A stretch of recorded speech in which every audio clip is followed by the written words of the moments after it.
បើសាមណេរបួសច្រើនភាសាជាងភិក្ខុតើភិក្ខុត្រូវធ្វើដូចម្ដេចអត់មានត្រូវធ្វើដូចម្ដេចទេអត់មានថាសាមណេរបួសច្រើនភាសាជាងភិក្ខុហើយភិក្ខុត្រូវតែគោរពសាមណេរនោះអត់ដូច្នោះទេយើងបួសច្រើនភាសាមែនប៉ុន្តែយើងសាក់ទៀបជាសាមណេរហើយភិក្ខុគេទៅបួសថ្មីមែនប៉ុន្តែភិក្ខុគេសាក់ខ្ពស់គេសិលខ្ពស់ជាងអញ្ចឹងសាមណេរដែលបួសច្រើន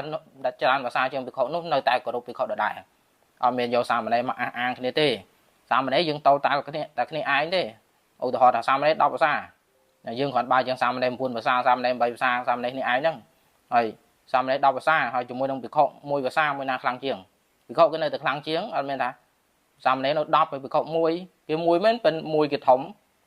គេសិលច្រើនជាងហើយភិក្ខុក៏សិលតតាល់គ្នាជាមួយភិក្ខុនោះទៅហើយសាមណេរភាសាប្រមាណក៏ដោយនៅតែគោរពភិក្ខុសំបីបួសថ្ងៃនោះសំបីសាមណេរនោះបួស100ភាសាក៏ដោយ